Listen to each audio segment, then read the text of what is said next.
जो घटिया लोग होते हैं वो अपने से कमजोरों से लड़ते हैं, और जो बेवकूफ लोग होते हैं वो अपने से ताकतवर लोगों से लड़ने लग जाते हैं।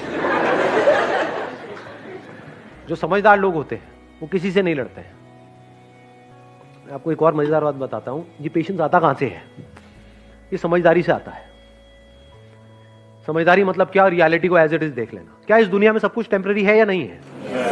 ये कोई मेरा बिलीफ है या रियलिटी है? इस रियलिटी को देख लेना समझदारी है।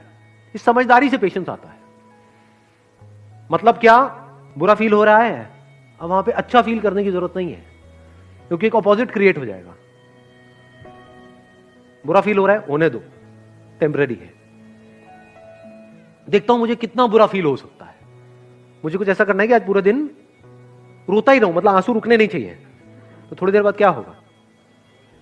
आप कोशिश करोगे बुरा फील करने की, होना बंद हो जाएगा। समझे यहां पे आपने क्या किया? उससे लड़े नहीं, क्योंकि जिससे लड़ोगे वो पावरफुल हो जाएगा। उसको खत्म करने के बारे में नहीं सोचना है। ये जो बुरा लगेगा, वो बुरा लगने वाली एक स्टेट है, उसको खत्म नहीं करना है, क्योंकि आप उसको खत्म कर नहीं सकते हो। जितना उसको खत्म करने की कोशिश करोगे और पावरफुल हो जाएगा। तो उसको रहने देना है। उसको ऐसे देखना है, गेस्ट आ गया मेरे घर में, समझ गए ना? हाँ, जैसे डिजायर एक गेस्ट है, आया, आने दो, रहने दो, इट इज नेचुरल। सबके अंदर आते हैं सब तरह के डिजायर्स, सबके अंदर आते हैं सब तरह के थॉट्स, सबके अंदर आते हैं सब तरह की फीलिंग्स, सब तरह के इमोशंस, सब तरह के फियर्स। आने दो, रहने दो, let me observe it, let me see कि ये कब तक रहता है। समझ गए? अब आप क्या कर रहे हो? खुद को कॉन्कर कर रहे हो। तो फिर क्या हुआ? वो आया, चला गया। ऐसे ही थोड़ी बहुत सक्सेस आई, चली गई, थोड़ा बहुत फेलियर आया, चला गया। But now you are consistent, because अब कुछ भी होता है जो दुनिया की नजर में बहुत बड़ा भी हो सकता है और बहुत ही छोटा भी हो सकता है, आपको कोई फर्क नहीं पड़ता है। हैविंग सेड दैट, ऐसा नहीं है कि फर्क ही नहीं पड़ता है, फर्क पड़ता है इन द शॉर्ट टर्म। बिल्कुल ऐसा है जैसे अगर हाथ पे कुछ गर्म लगेगा तो हाथ जलेगा ना, बट अगर आपके अंदर पेशेंस है, ठीक है, जल गया, कितने दिन तक रहेगा? 2 दिन, 4 दिन, 5 हफ्ता, ठीक है, हफ्ता रहने दो। अब वहां पे आप रोने लग जाओ बैठ करके, तो गरम तो लगा लेकिन जला क्यों? तो पागल हो। और अभी आप हंस रहे हो, यही पागलपंती करते हो आप सुबह से रात तक। अरे भाई, ब्रेकअप होगा तो बुरा लगेगा ना। अब ये सवाल नहीं होना चाहिए वहां पे कि मुझे बुरा ना लगे। बुरा लगेगा। Once you are attached to somebody, किसी के साथ में आप emotionally, physically, mentally, psychologically attached हो, एकदम से अलग हो जाओ, अरे हवा टाइट। बिल्कुल ऐसा है जैसे किसी ने आपकी बॉडी का कोई पार्ट काट दिया है, तो उस वक्त क्या चाहिए? पेशेंस चाहिए। What you can do is, रात को सोने से पहले 5-10 मिनट के लिए, जब तक नींद ना आ जाए, patience, patience, patience, patience, patience. अब आप आराम से आ गए। अब अगले दिन जो भी आपको करना है, फॉर एग्जांपल किसी इंटरव्यू के लिए जाना है, तो अब आप उसके लिए तैयार हो। किसी एग्जामिनेशन के लिए जाना है, उसके लिए तैयार हो। कोई बहुत बड़ा दिन है, कोई बहुत बड़ी मीटिंग होने वाली है, कोई बहुत बड़ा कोलैबोरेशन होने वाला है, उसके लिए आप तैयार हो। कोई बहुत बड़ा ब्रेकअप होने वाला है, उसके लिए आप तैयार हो। Sir, most of the time ऐसा होता है कि गलतियां करने के बाद पता लगता है अरे यार मैंने तो ये गलती कर दी। फिर ऐसा लगता है कि बहुत लेट हो गए, मतलब उस चीज को हम इम्प्रूव नहीं कर सकते। We are not in a situation to improve it और make a solution out of. हाँ, अब आपने बहुत अच्छी बात बोली है। आप कह रहे हो कि एक गलती हमने करी, उसके बाद में हमको रियलाइज हुआ कि वो गलती इतनी बड़ी थी कि अब उसको हम इम्प्रूव नहीं कर सकते। मान लो उस गलती की वजह से कोई रिलेशन खत्म ही हो गया, तो इम्प्रूव किस लेवल पे नहीं कर सकते? बाहर के लेवल पे या अंदर के लेवल पे? अंदर के लेवल पे तो छोड़ो, मतलब बाहर के लेवल पे भी इतने सर्कमस्टेंसेस। एक मिनट, यही आप समझ रहे हो ना मैं क्या कह रहा हूँ? अपनी थॉट प्रोसेस में और मेरी थॉट प्रोसेस में अगर आप फर्क समझ पाओगे ना, तो आप समझ पाओगे मैं अपने सेशंस में बोलता क्या हूँ। क्योंकि मैं बात कर रहा होता हूँ अंदर की दुनिया की, आप उसको बाहर की दुनिया से रिलेट कर रहे होते हो। मैं बोल रहा होता हूँ अंदर की दुनिया में एवरीथिंग इज पॉसिबल, आप बाहर की दुनिया में कह रहे हो तो हाँ एवरीथिंग इज पॉसिबल। तो करके दिखा बेटा बाहर की दुनिया में तो पॉसिबल। मतलब समझो, एक मिनट, आप जो कह रहे हो मैं उसी की एक थोड़ी सी डेप्थ में जाता हूँ। आप ये कह रहे हो कि हमने किसी के साथ में कोई प्रॉब्लम क्रिएट हुई, मान लो कोई गलती हुई जिसकी वजह से हमारा सामने वाले पर्सन से एक एक्सट्रीम केस पकड़ लेता हूं ना, रिलेशन ही खत्म हो गया। मान लो इससे बड़ी चीज क्या होगी कि जीते जी आपको अपने पेरेंट्स से या अपने हस्बैंड से या किसी पर्सन से इतनी बड़ी गलती हो गई कि वो रिलेशन ही खत्म हो गया। और वो ठीक हो ही नहीं सकता, सामने वाला इतना ज्यादा बुरा मान गया, इससे बड़ा तो कुछ नहीं हो सकता ना।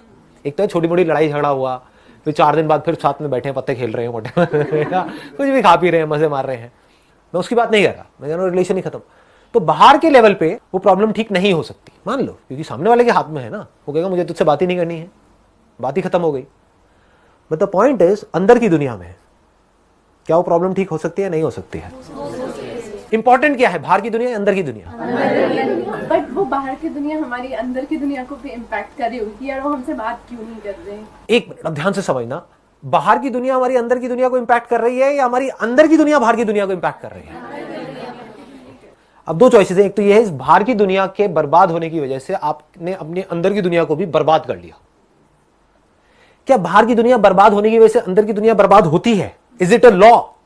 If it is a law, it has to be true for everybody on this planet. जबकि ब्रेकअप होने के बाद में कुछ लोग हैं जो बहुत खुश होते हैं, है ना, ब्रेकअप सॉन्ग पे डांस कर रहे होते हैं और कुछ है जो दुखी होते हैं। लड़का लड़की में ही एक है जो बहुत खुश है, अच्छा है पीछा छूटा, एक है जो बहुत दुखी है, देवदास बन गया, एक की जिंदगी खराब हो गई, एक की जिंदगी बन गई ब्रेकअप की वजह से। इसका मतलब क्या है, बाहर जो कुछ भी हो रहा है उसका अंदर कोई डायरेक्ट असर नहीं हो रहा है। समझे नहीं समझे? देखो लॉ कैसे बोलते हैं, ये बॉटल यहां पे आपके सामने है, इस बॉटल को मैंने गिराया, गिर गई बॉटल, क्या हुआ? ये लॉ है। दुनिया की कोई भी बॉटल अगर यहां पर ऐसे पकड़ के ऐसे छोड़ूंगा तो ऐसे ही गिरेगी। This is a law. यानी एक कॉज है, उसका एक इफेक्ट है, उसको छोड़ा तो because of law of gravity वो नीचे ही जाएगी, ऊपर नहीं जाएगी। वो अगर हम स्पेस में है तो बात अलग है, बट यहां पर है तो वो नीचे ही जाएगी। This is a law. यानी जो बाहर की दुनिया है वहां पर लॉज है जिसको हम डिफाइन कर सकते हैं। अंदर की दुनिया में कंट्रोल किसके हाथ में है? हमारे हाथ में है। ये कोई लॉ नहीं है कि अगर आपका एक रिलेशन खत्म हुआ या आपने कोई गलती करी तो उसकी वजह से आप जिंदगी भर के लिए दुखी रहने वाले हो। अंदर की दुनिया में हो सकता है उस गलती से अगर आपने सीख लिया और ग्रो कर गए तो उसके बाद आप पहले से भी ज्यादा खुश हो गए। तो समझदारी किसमें है? बाहर की दुनिया को बदलने में, जिसको आप नहीं बदल सकते, या अपने अंदर की दुनिया को बदलते रहने में, जिसको बदलते रहने की कोई लिमिट ही नहीं है। आपको कैसे पता लगेगा कि मेरे अंदर की दुनिया पूरी तरह से बदल गई है? जिस दिन आपके अंदर से बाहर की दुनिया में कुछ भी बदलने का डिजायर पूरी तरह से निकल जाएगा। अगर वो अभी निकल जाए तो क्या होगा? अभी खुश हो? दुख क्या है आपकी लाइफ में बताओ? दुख यही तो है कि जो जैसा है वो सही नहीं है, वो ऐसा हो जाए तो बढ़िया हो जाए, वो ऐसा क्यों है, मैं ऐसी क्यों हूं, यही तो है प्रॉब्लम। और क्या है? मैं जैसा हूं, जैसी हूं, परफेक्ट हूं। बाहर वो जैसा है, जैसी है, परफेक्ट है, कुछ करने की जरूरत ही नहीं है। तो क्या करो? झूमो, नाचो, गाओ, मस्ती करो। ये है अंदर की दुनिया की परफेक्शन। बाहर की दुनिया में ऐसी परफेक्शन पॉसिबल है? इम्पॉसिबल। क्योंकि जो आप चाहते हो वो सब बकवास है। अभी सुनने में कड़वा लगेगा, आपके खुद के अंदर कमियां हैं, लेकिन आप चाहते हो सामने वाले में कमियां ना हो। तो जैसे से हम अपने अंदर की दुनिया पे काम करते हैं तो क्या होता है, पहले हमको नजर आता है कि हाँ हमारे अंदर भी कितना कुछ बेकार है और कितना कुछ बढ़िया है। अभी वो आपको पता ही नहीं है। आपको सामने वालों को तो सब कुछ पता है, अपना खुद का नहीं पता है। खुद गलती करते हो तो उसको डिफेंड करते हो, आप चाहते हो सामने वाला बंदा उसको भूल जाए। सामने वाला करता है तो उसको याद दिलाते हो जिंदगी भर के लिए। करते हो ये सब चीजें? नहीं करते हो। फिर कैसे एक्सपेक्ट करते हो कि आपकी रिलेशनशिप्स अच्छी हो जाएंगी? रिलेशनशिप्स अच्छी होने की शुरुआत कहां से होती है? आप चाहते हो सामने वाला बंदा, ये आप चाहते हो कि वो ही कुछ ऐसा कर जाए कि बस सब कुछ परफेक्ट हो जाए। एक्चुअल में शुरुआत कहां से होती है? खुद से होती है। मेरे फादर से मेरी एक प्रॉब्लम हुई, मिसअंडरस्टैंडिंग हुई। वो कुछ सोच रहे थे, मैं कुछ सोच रहा था, मैंने कुछ किया, वो चाहते थे मैं कुछ और करूं, एंड एक्सेट्रा। मैंने क्या किया? उस वक्त तो वहां से निकल लिया चुपचाप। उसके 2 दिन बाद बैठ करके अपने फादर से एक ऐसे टॉपिक के ऊपर बात करी 2 घंटे तक जिसका उस प्रॉब्लम से कोई कनेक्शन नहीं था। कि पापा आप वो बताते थे कि भाई स्कूल टाइम में या कॉलेज टाइम में, क्या आपके टाइम में भी ये सब होता था, ये जो आजकल होने लग गया यहाँ पे सोसाइटी में हमारे?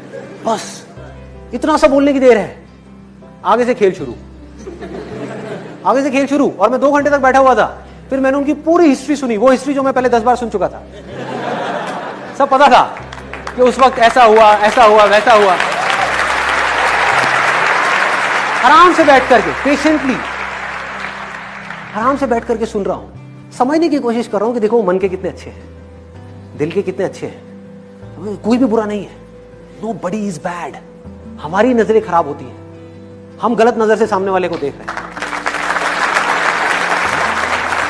हम उस इंसान के पॉइंट ऑफ व्यू को समझ ही नहीं पा रहे हैं कि उसकी अपब्रिंगिंग क्या है, उसकी लाइफ की सिचुएशंस क्या है, उसके सर्कमस्टेंसेस क्या हैं। हम उसकी जगह होते तो हम भी यही कर रहे होते। तो मैंने क्या किया, बैठ करके आराम से 2 घंटे तक सारा समझा, और करते करते करते करते करते करते करते करते फिर जब पूरे तरीके से वो खाली हो गए, अंदर से कुछ था ही नहीं उनके पास बोलने के लिए, बस उसके बाद में खेल खत्म, प्रॉब्लम सॉल्व।